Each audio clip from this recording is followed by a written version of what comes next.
You know what I said about Grace? I haven't been feeling well all day. I really feel like I have COVID, but I'm just gonna go watch a movie.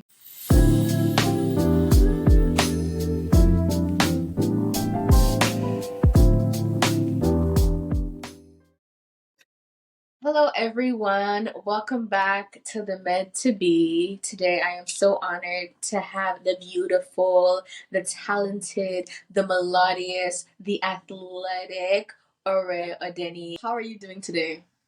I'm good, can't complain. Long day, but not too bad. Okay, long day, long day. So I'm guessing it's classes, long hours in classes, studying. I'm sure you'll still study after this interview. That's basically what your time looks like these days. Yes, that is all I am, a Oh, student. well, I'm sure you're a hardworking student. I feel like a beautiful thing is like there's a season for everything, and this is the season that you're really, what's that word? You're really locked in, that the kids say. You're really locked in on your books, really going hard for the dream that you've been chasing for so long, which is to become a physician. Oops. Okay, so a little bit of background about Aura. I just want to give her a little bit of introduction before she tells us about her journey in medicine, her why, and all those other wonderful things. Aura is an M1 at the University of Pittsburgh Medical School. She is a musician. I'm going to say that you're a musician. That's fine. That's all good. She's a musician. She's athletic. She's training for a marathon. We're going to get into that as well. She prioritizes self-care and mental health. She is a lover of people, and she is an advocate in everything she pours her heart into. Thank you so much for coming onto the podcast and being so open and transparent about your story. So let's get into it. So, Ore, let us get into the why.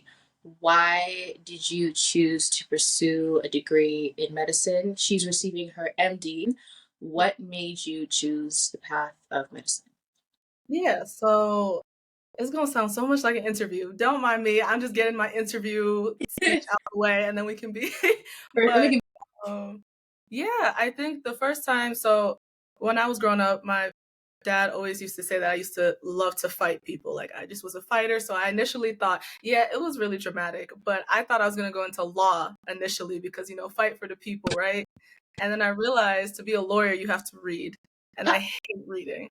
So that dream died very fast in high school. And then me and my father and my sister sat down and we watched the movie Ben Carson's Gifted Hands. Yes. It just sparked that, that whole like, oh, this is something I could do. Because before that, I didn't really know different careers. I only knew my dad, engineer, mom, nurse. And I was like, I don't want to do either one. I want to like collate them somehow or maybe. So then that's how I got that initial spark. Like, this is interesting. I'm going to be a neurosurgeon. Another thing that has died off very fast. But Okay. right. But then just, with my background, just having different relatives, specifically like my favorite aunt who passed away in Nigeria at a very young age due to misdiagnosis and a lot of other things in the healthcare system in Nigeria, just kind of added to that feel like, okay, maybe this is somewhere I can really make a difference and I can really speak up for people, specifically, people who look like me, who are lost to different surgical outcomes or things like that, or just non-comprehensive healthcare systems. But then I also wanted to add the component of engineering, which is why I got my major in biomedical engineering, because I just twins. Okay, I love that. I love, like, my dad, we grew up with 3 girls. He said he's going to train all of us to do what a man can do. So, we can shovel, mow lawn, all the jazz. I don't like it, but I can do it.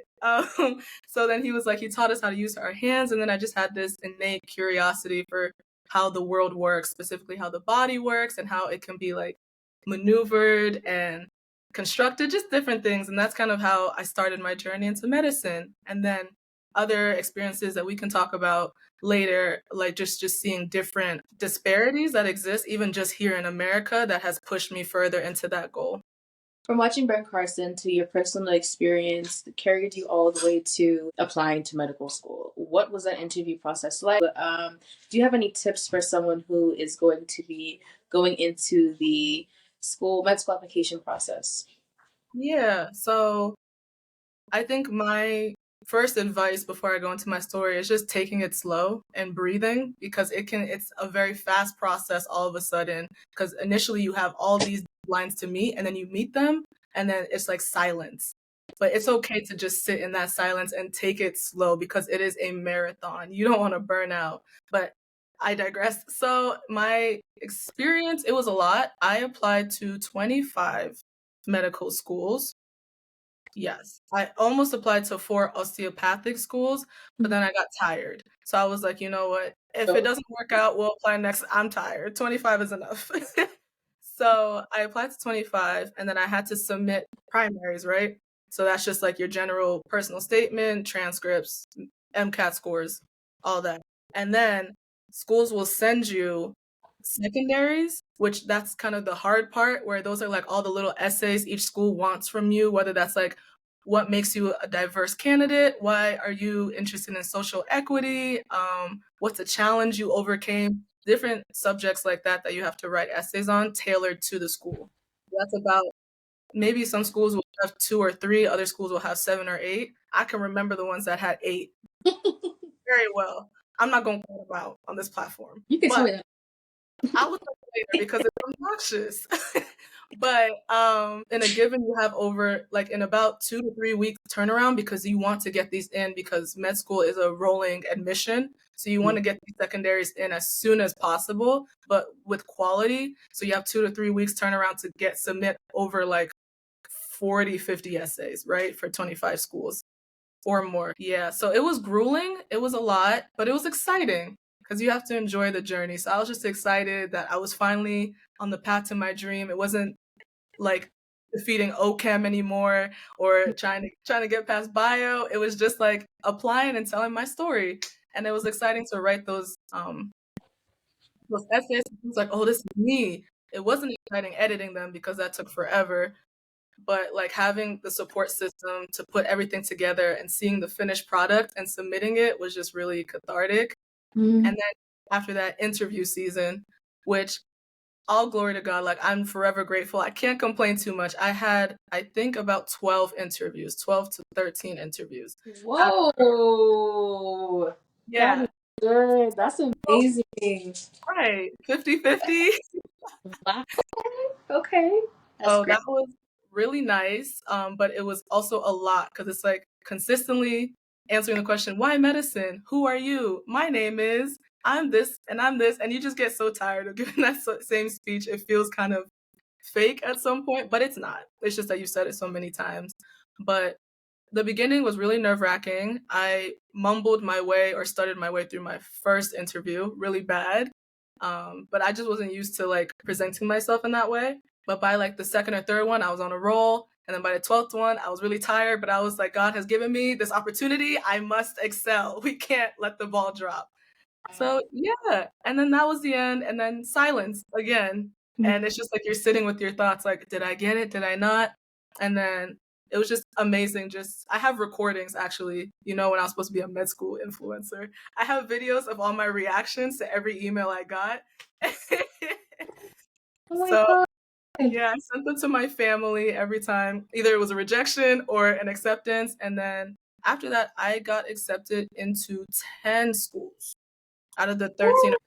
And then I got waitlisted at 2, and I waitlisted at 3. I was not rejected from any of them, but waitlisted, I don't know, however you see that. That is so beautiful. Wow. Well, congratulations to you. Thank you. Congratulations to you being in the place that you are now. You've worked so hard. I can tell just by the little 10, 15 minutes you've been talking, you've worked so hard to be exactly where you are. And so now that you are there in med school, what is your experience? What is it really like? We have this resolve, we have this determination to get somewhere, and you're here. What is it like? What is your experience like in med school? Do you find yourself having time to pour into other avenues of yourself, other things you're passionate about? Do you find that you have time to exhale in the metamor is in the metam see there's what pause. Metamorphosis? No, in the metaphorical sense. But I'm Mm-hmm. metamorphosis. Sorry. It was like butterfly? I don't know. No, That's not where the conversation is going. Do you have time to exhale in the I'm gonna say minimum. What is going on with me today? Try it one more time. One more time. I believe in Do you you. have time to exhale in the metaphorical sense? Yes. What does it like for you? Yeah, of course. So I think first semester was hard, but that was just because I had been out of school for 2 years and I was used to gallivanting around the whole universe, going to Florida, Puerto Rico, having a good time. And now I have to sit down and study for real. So I think that was just initial shock. Having to go back onto a student budget lifestyle, the biggest one, because I have to take out loans. So, like, you're trying to minimize the amount of loans that you're taking out, right? We can get into all that finance stuff later, but it was a shock. And then just the amount of information, because again, I was an engineer. So all of the like science classes I took, the only ones I took that were like the normal science school ones were like OChem and biochemistry. Yes, all the other ones like biology was biology for bioengineers. So it was tailored to us. We didn't have like some of the microbiology aspects, like learning about bacteria. I have never learned about bacteria in my life. And now we have 4 weeks just all bacteria, and I hated it. But it was just the sheer load of information, but also just adjusting to like new friends, new environment, new schedule, new everything is new. But I had to show myself grace, and I'm really proud of myself. I guess that's one thing I could be proud of myself for, is like just showing myself grace, because mental health is really important to me. And in a moment of transparency, like before medical school, I dealt really terribly with depression. So like I guess that was my one prayer point going into medical school, that like, Lord, don't let me relapse. Don't let me go back into that really dark moments that I had prior, that I was healing when in my time in Philly, and I was like coming out of that shell finally for like Lord knows like 7 to 10 years of just having that like debilitating. So I was like, I don't want to go back there. So I made it a mental note, like just to pray every day, make sure take it slow. Like, what's the worst you have to do? You fail an exam, okay, you get to retake it.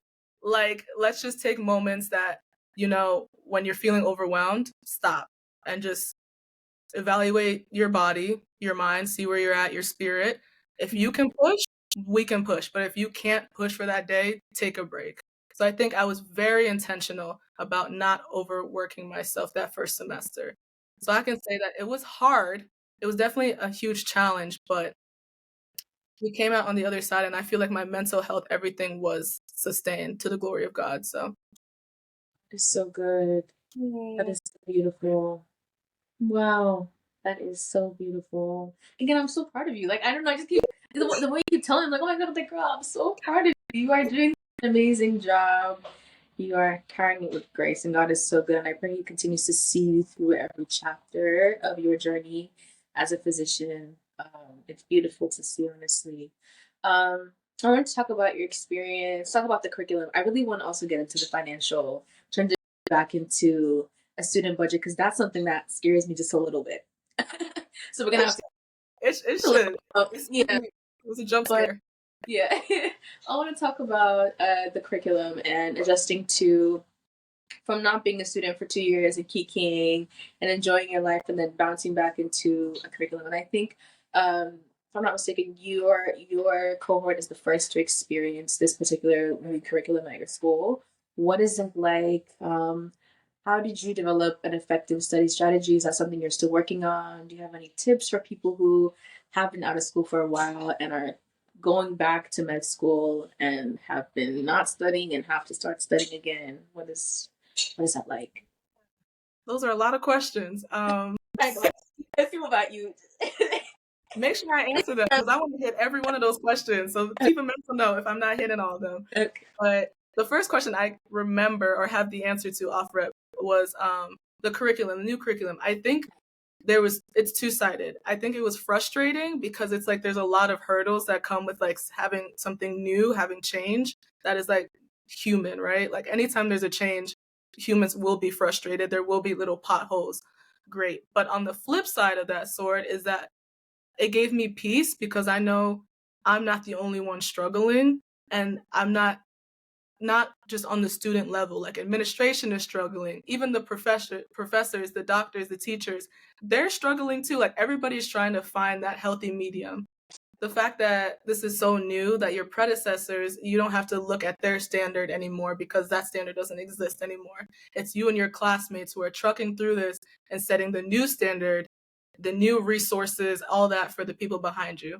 So depending on the type of person you are, but even anybody, like it's frustrating, but it's also peaceful. I don't know how to put those two together, but yeah, it's like calming because it's like it's not just us struggling, it's everybody, and not even just students, literally everybody who's trying to put this together. And yeah, so coming 2 years, that was the next question. 2 years gap and then coming back to school. I've met people who have whole families. Oh my goodness, like have children, like brought their children to class. Like one of my friends brought her child to class because like daycare wasn't existing. And I was honestly so encouraged because she's a Black woman. And I was just like, you're doing this. You're really doing this. Like if you can do this, I can do this. But like people have children, people are married, people are single. You don't have to get worried for the people who are single coming in. Not everybody's married. Relax. You can find whatever you're looking for. But there's people who are like, the age gap is so huge. Like there's people who just came straight out of undergrad who are 22, and there's people who had a whole career, and there's one who had a whole career in law and he just came back. He's 36.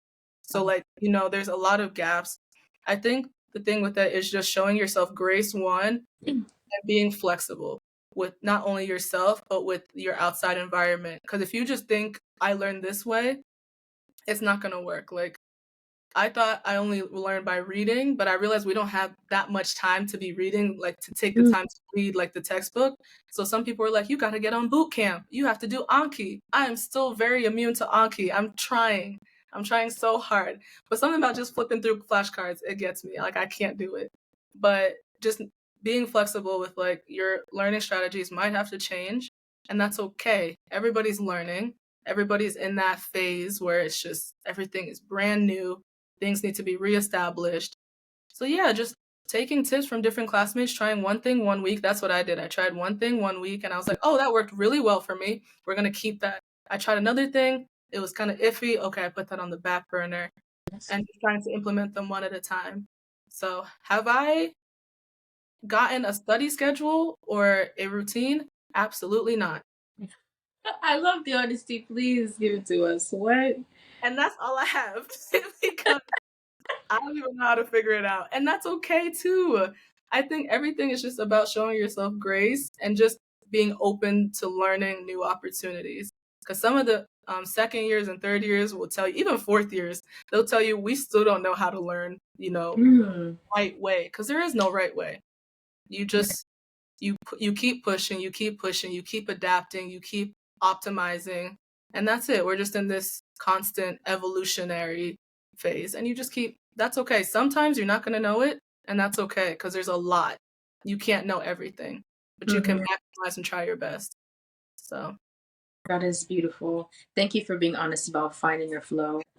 I want to pivot a little bit out of studying, out of the curriculum. Wait, also, did you answer all of my questions? Yes, you did. You did. I know I threw questions at you at one time, but you got everything. Okay. I want to pivot into the financial bit of it. So like I said, one thing that I am like very, not excited for is transitioning back to a student budget. What are some tips you can share for those transitioning out of full-time jobs, part-time jobs, having some source of consistent income to being on a student budget? Yeah, the first thing I would say is for the population that is now currently they're graduating or they recently graduated and they're looking to start working first before going to med school, I would say that's the best time to start a reasonable budget system. So like you don't have to adapt that drastically when you go back to school, right? That's what I did initially. And that I think that helped a lot is that I had a budget. I was like, even though I'm making this, I still need to put away savings. For rainy days in medical school, I need to live not like a student, but I need to live almost adjacent to a student. I did that for the first 6 months because I was studying for the MCAT. So like, yeah. But then like for the next year and a half, I kind of got out of that quite quickly. So you want to try, but there's always like flexibility. Like sometimes splurge on yourself. Like we only live once. Money is a tool. Somebody told me that once. Money is a tool. So if it needs to be used, it needs to be used. But use it accordingly. Don't tell people told you to go splurge. Don't do that. I didn't say that. But so I think that's for that population. But for people who have been out of school for a while, gotten adapted to a certain type of lifestyle, whether that's a family, whether that's just you've been out for a while and like you've just been used to that, making that income, I think it's important to be realistic with yourself, because I think some people want to go to like the frugal lifestyle so fast, but they're like not used to that adaptation. I think it takes time, but there are steps that you need to start taking, whether that's like whether you decided now that you want to go to medical school or you're going to medical school in the next year or two. Start making those steps now so the adjustment is not so drastic and so dramatic, because regardless of how you go, like the student lifestyle must be adapted. Unless you've saved up like $3 million, and good to you, like, pay mine. Pay me, please. Yeah. On a scholarship or a grant, I will apply, I promise. But like, unless you have that, then like it's gonna be tough, but it doesn't have to be the end of the world. There are support systems. There are like, if you feel like you won't be able to make ends meet or you don't have those support systems that other people have, there are governmental support systems, like applying for food stamps, things like that. Loans is not a bad thing. It's not, because people like to tell you that it's a good debt. I don't think it's good, but like eventually you're putting it towards your education and you will get that return later on. Some people go through the Army, through the Navy, military. Like there's a whole bunch of scholarships for people that are need-based and merit-based.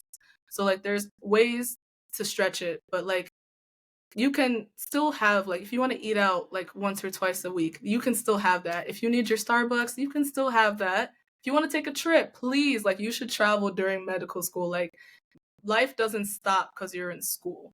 Don't let life pass you by, and then now you're looking back and you're like, wow, if only I had known that, like, just maybe spending that extra 500 on my happiness would have mattered a lot to my mental health and to sustainability in medical school, like going along the marathon. I want to transition to your life outside of finance, life outside of academics, into your passions and things that give you joy, things that give you the exhale. What are some things you enjoy doing outside of medicine? In my free time, I like to hike, like, just challenge my body under circumstances to relieve like emotional and mental pressure or stress in those ways. So like hiking, I like working out. My sister recently got me into cycling, so I like cycling. And then, as you alluded to in the beginning, I am training to run a marathon, but baby steps. My first step is to run a 5K by the end of February / beginning of March. That's so soon. Yeah, but it's only 3 miles. Okay. So yeah, 5K is 3 miles, 3.1 or 3.2. And then the next step will be 10K, and that's 6 miles. You see where I'm going? And then, yeah, because a marathon is 26.1 miles. I don't know who's doing that this year. It's not me. But half a marathon, which is 13, that's kind of the goal for the end of this year. But I would like to complete a marathon in my lifetime. That is one of my goals. That is so, and I pray you achieve that. That's amazing. Thank you. So, and it's cute, right? Like, I just want to be one of those like, I put my little gloves on and my hat and my ear muffs. I feel like I'm running girls, even though I'm out in like 30 seconds. But yeah, and then I do music, like as you also alluded to earlier. I play a couple of instruments and I sing. So I play piano, I play guitar. Well, I picked up guitar during COVID, so that's kind of shaky, because I taught myself that one. But piano, I was classically trained since like 5, 6.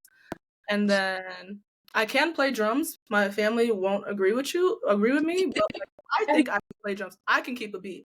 They can't.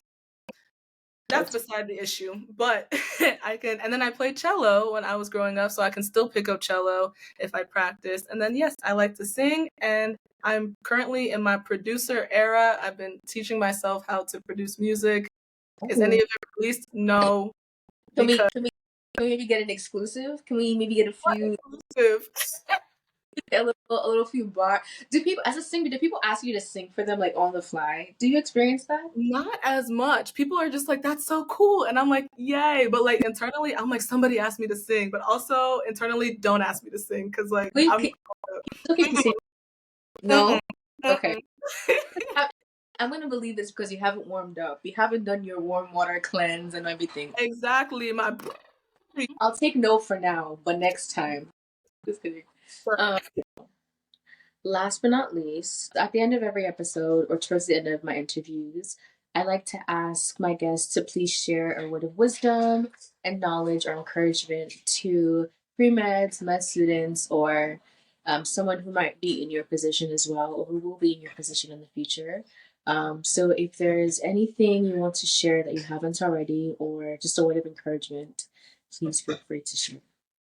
yeah. So I think the biggest thing, because most people, I feel like there should be a study done on it. I'm gonna read about it. But most people who go or want to pursue like, the medical school route or like health sciences are type A personalities, right? With type A comes like that stress, like that academic stress to be perfect. So I think that's my biggest advice because from a former perfectionist, I'm retired now. Thank God. It was a lot of stress. Yes. I'm retired. So, but from a retired perfectionist and people pleaser, I think it's very important to, oh yeah, it's dark, it's deep. But I think it's important, one, to really know who you are with respect to your reality, please, because like you can please everybody on this earth, but at the end of the day, you have to live with yourself. I know people hear it all the time, but it's so real because at the end of the day, you can please this person, you can please this person, you can be the most perfect version of the candidate and still not get the job, still not get the school, still because that's not God's will or God's plan for your life. And I think when we continue to put ourselves in that mindset, we're trying to play God and it's kind of idolizing ourselves in some way. So, like, you just need to put that down, put it down. You're not perfect. And the best part about it is that God did not create you to be perfect. That's the best part. So, like, sit down. He knows the mistakes you're going to make, He knows what is meant for you. Like, really take a seat and be like a passenger princess. Doesn't mean don't work, but you know what I mean? Like, if you apply for that job and didn't get it, like, you keep pushing, but you don't have to be perfect. Like, release that podcast, release like all that negative energy, go out for that soccer club. I don't know, like do things that make you happy and take your mental health and your emotional health and happiness and joy seriously because at the end of the day you're not going to look back and say how many research papers did I publish. Like if you're on your deathbed you're going to think how did I have impact on people's lives, how did people impact me, what can I look back on and be proud of. That is not academic, that is not career driven. So I think that's one thing. And then with the perfectionism is that in medical school, it will teach you very fast you cannot be perfect because medicine itself is imperfect. Like we still have diagnosis that we don't even understand. We still have science that we don't understand. So just don't think of one of my professors or mentors early on med school, like the first week, orientation week, because I asked him, how can I, be efficient with my studying, type A, overachieving gunner. I'm not a gunner. Let me take that back. Yeah, right. Overachieving med student. I was like, how can I be so efficient with my studying, blah, blah, blah, in front of the whole class of 144 people? Why did I do that? I don't know. So, but he was like, one, I want to cut you off because you cannot be perfect. And I was like, eat me up. Like, give me the real tea because I'm so serious. How can I do this well? And he would, because he could see the genuineness in my ask because I really was worried about like, am I going to flunk out of med school because I don't know how to do this? And he was like, just always know that the goal is balance and success and not perfection. Because perfection is just kind of this unattainable standard that has been created by Lord knows who at the same time. Like, who has created that standard that you're striving so hard for? And mind you, that standard wasn't even created for you. And that's the crazy part. So why are you trying to achieve something that is physically out of your, your calling, out of your purpose? because now you're missing the mark. You're missing your own purpose because you're trying to attain that standard. So that would be my advice. One, serve yourself, like be happy, serve other people. That's what we're going into, but make sure that you're taking care of yourself, because once your body is gone, it's gone. You can't give anymore. And then two, let the perfectionism rest. Like, if today you had a goal of studying for 10 hours and you studied for 2, so be it. You know what? You'll catch up. I promise you. Some days I've not studied at all, and other days I study for 12 hours because it's balance. We had to get to the goal, but not every day has to be perfect. Not every project has to be perfect. We're just constantly evolving and changing, and just show grace. That's it. That was amazing.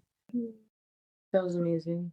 As a person easing out of, I'm praying that I've now eased out of perfectionism, easing out of perfectionism, and retired slash laying down my garments with regards to people pleasing. I am so thankful that you shared the message. It really spoke volumes to me, and I hope it speaks volumes to other people watching this as well. Pivoting into the academic portion of it, and also before you went into interviews, I'm sure you took the MCAT, you applied with your undergrad GPA. You didn't go to grad school because you just did the 2 growth years. If you don't mind sharing, what was your GPA and what were your MCAT scores, or score if you took it once or more than once? Yes. So it's a good question, because I can also lead into the tailoring what schools you apply to based on your scores, your extracurriculars, and your GPA. So my overall GPA non-science was 3. So sorry, not non-science, just like everything together, like bioengineering classes, science classes, additional, all the classes that I took, 3.7. And then my science GPA, because they do ask you to separate them, I think was a 3.3 because of stupid OChem. We're not going to talk about her because she's stupid. But that's an encouragement to everybody except the people who like OChem. I'm so sorry. You're in your own category, but go you. But the people who are struggling, I barely passed. Like, I think I came out of OChem with a C. So that was my first C in undergrad. And at that point, I was like, I'm not going to be a doctor. I'm crying in all my parents' faces, my sister. I'm like, guys, I'm not getting to med school. So, that's just a point of encouragement that, don't let that one class, just keep pushing. Because med schools are coming out of this whole, strict on what your scores are, and mostly who are you as a person. So, and then my MCAT was, man, this is hard. It was, how do I not have this memorized? Because I took it twice. So I'm trying to remember the second score, but both my scores fell between 510 and 515. It was somewhere in that area. I want to say 513 or 511. One of those. It might have been both of them because I took it twice. But yeah, so that was my score out of 528, right? Yeah, 528, yeah. So those are my scores. And then, yeah, so because the thing is, a lot of my scores didn't fit the schools because we all have the MSAR. Don't let that's another tool of perfectionism. Let that thing rest. Somebody needs to remove that, because why? Sorry, I had high blood pressure because of that thing. Because I'm here talking, and I'm just so grateful for my family in this process, because they're the ones who continually push me. And my friends were like, girl, stop it. Apply to that school. It doesn't matter if you don't fall within the range. It truly doesn't, because some of the schools I would be outside of the range, but I was still getting interviews. Or some of the schools I wasn't close enough, and I still got interviews. Some of them I got waitlisted. Some of them I got accepted, and I wasn't their perfect candidate. But I think they look more so at who you are holistically as a person, because the schools I applied to were service-based schools. Because I'm very passionate about community health, specifically in underserved populations, and the surgical outcomes that surround those populations and how we can better them. So, people are not afraid of science and medicine, and they get the care that they need. So that was my goal. And then my story and my extracurriculars, I was a hospice volunteer. I was really passionate. That's why this whole trend, you can hear me saying, show yourself grace, mental health, because hospice really reframed my mantra to be, trying to achieve the highest quality of life. You want to have a quality of life so you can be able to give to others, because we're going into a profession of giving. So if you haven't gave to yourself, how do you expect to give to other people? For sure. So that's kind of my mantra. I did hospice. I was a soccer coach. I love coaching kids in Philly. It was like one of my favorite things. I was a teacher. Oh my gosh, why can't I find the words? I was a teacher for like a trauma-based and informed after school project for young girls, because I'm also very passionate about, sexual violence and sexual assault, specifically within young women of color, because it is something that I have gone through myself. So just trying to make sure that if we can obliterate it, I would love to, but just trying to make sure that like young brown and black girls, have the opportunity to speak up and to have ownership over their own body and their own choices, and making sure that they don't have to adjust to the standards of life by the white man, whatever, like however I could say it, but like just making sure they also have the resources if these things do happen, which they should not, to support themselves. So those are some of the extracurriculars, along with music, shadowing. I did a lot of shadowing. No, I didn't. I did not do a lot of shadowing. I take that back. I thought about it. I shadowed a lot in high school, and so for people who don't have shadowing experiences, because I was worried, because I was an application coming out of COVID. So, they shut down all the hospitals, couldn't volunteer, couldn't do anything. There are virtual shadowing opportunities. If you have questions about that, you can DM me, and I can show you those, because those do count. Everything medicine-based counts. And I did do research. I was in 2 research labs. One was soft tissue engineering. I was only there for like 1 semester because I didn't really like it. And then the other one that I was really focused on was biomechanics of the pelvic floor for pregnant women, how to avoid, prolapse, which is when like the muscles of the pelvic floor are weakened and all the reproductive organs can fall through that. Very cool. So I did that, and I only had maybe 1 or 2. I had 1 publication in like a little journal at the engineering school, and I did 2 conferences. So people who are also feeling like, oh my goodness, I have no pubs. All these people are saying I need like 5 or 10 to get to you. It's all about how you frame yourself as a person. Yeah, I don't know. Somebody was telling me that I had to have all these publications, and I was sitting on 1 that I got senior year. So like senior year. So I didn't even know if I was gonna make it in. But yeah, because if you're applying to a research school, then probably. So that's advice to know the programs you're applying to. Pitt is very not wholehearted, holistic. There's the holistic, and they really like people who are for the community and want to serve, but also into innovation and research. So like you have that good balance. Other schools are more research focused, and other schools are more community based. So you kind of find those healthy mediums, and you apply to the schools that are to your strengths, because those people will want to interview you even if your scores don't match up necessarily. So yeah, I think that's it. Yes. It was so good to have you here and to just spend this time with you. Everyone watching, thank you so much for tuning in. Please send Ore words of encouragement and some thumbs up. Follow her on Instagram. Do you mind me sharing your Instagram actually? Sure. Yeah. Instagram. If you have a question for her, send her a DM nicely. Please send her a DM nicely. Nicely. Nicely. Emphasis. Yes. But yes, thank you so much for being here, Aura. Thank you so much for being here, everyone. We'll see you next time on The Meant to Be. Bye. Please like this video. Comment down below your thoughts on our conversation. If you are preparing to go to med school, or if you're in med school, let me know your experiences.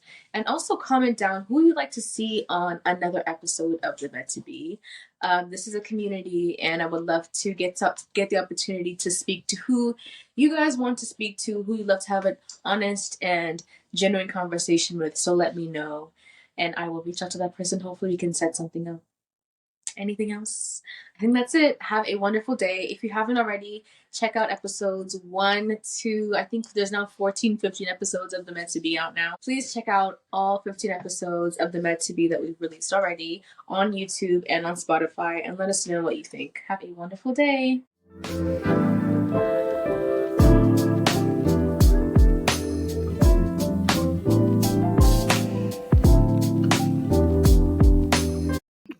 You can put that in. What? Are you gonna get tested? I did. So here's the thing. Here's a long story. So I was in clinic. I was shadowing a doctor Thursday, and I'm standing in the room with the patient and the doctor, like watching what's happening, and I almost passed out. Like my eyes, vision disappeared out of nowhere. I was like, Jesus is Lord. I reject every scheme, every attack of the devil in this moment. And I was like, I'm good. I'm good. And I started standing, and then my ears shot. I couldn't hear anything anymore. And I was like, this is bad. But maybe if I just keep like moving left and right, it'll shake off. Girl, I started sweating. And then at some point I was like, and then I started losing strength in my arms. And once that goes, because this has happened one time, like before, like some time last semester. Once the strength goes, I'm like, dang, I think I'm not gonna make it. So then it was at that point when my strength started to go and I couldn't like lift my hand. I told the doctor, I was like, hey, I have to step out for a second. Can you imagine? I'm still trying to put a strong face. So eloquently. Can I step up for a second? And then she looks at me because she's a Black doctor. Love her. Ah, this is why representation is so important. She looks at me and she grabs me and carries me. And I don't know what happens in that moment, but all of a sudden she's like shoving applesauce or apple juice in my mouth. She's like, drink this, because she's a family doctor. So she like family or internal medicine doc. So now she's doing all the tests. She's like, follow my fingers.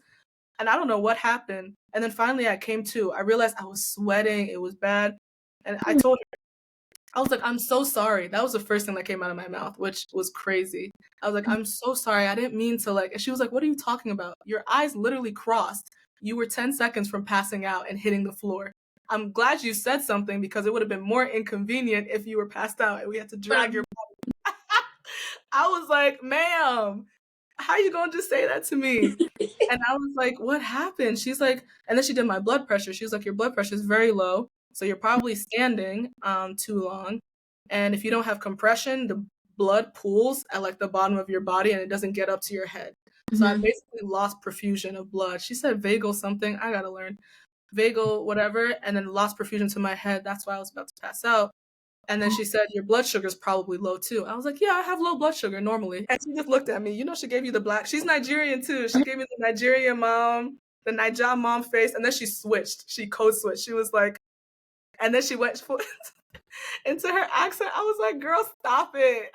She's like, I'm going to be your mother today. I was like, but like, yeah. And then I left. She was like, call your friend. I was like, I'm fine. Cause I drove there. And she was like, call somebody to come. That's what I'm telling you. Perfection, let it rest.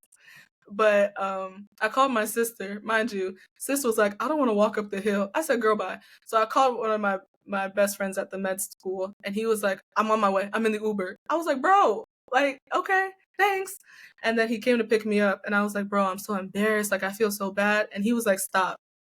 And he was like, I don't understand why Black women always feel like they have to put everybody above themselves. Like, girl, why was your first instinct to apologize to the patient and apologize to the doctor when you yourself, why wasn't your first instinct, am I okay? And I was like, anyways, that was a long story to just tell you that 2 days after, because I told him the only time I felt like this was in the spring or last semester when a different clinic, but another like for refugee health, same example, like I was in a patient room, same feeling, almost passed out. But this time I ran to my car. My mom was so mad. She was like, all right, you left the hospital that the people would take care of you to come and die in your car. I said, yes, I would not be embarrassed. And then I found out the next day I had COVID. So then this time, my friend, 2 days later, we had a birthday dinner for our other friend. And all of a sudden, one of our friends in the group chat was like, guys, I don't feel so well. I'm not coming. And we're like, oh, okay, dang. 3 hours later, he's like, I just tested positive for COVID. And the friend that picked me up from the hospital that was in my house Friday for 6 hours, like we were just gisting. I don't know even about what. God forgive us, but we were gisting about something. Has now tested positive for COVID. I said, there you have it. There you have it. So then I just think I had that, and I've just been like fighting. I keep testing negative, but like listening to your body, I know my body. I know because I've been hot. Like I have migraines. My body achy. Yeah. Sorry, girl. Yeah, just long-winded way to say I'm gonna watch a movie tonight. Please enjoy the movie. Enjoy the movie. I hope you have prepared. I hope you have somewhere prepared to enjoy yourself. I will. Within my bonnet, I'm about to take this hair down. Just call it a day.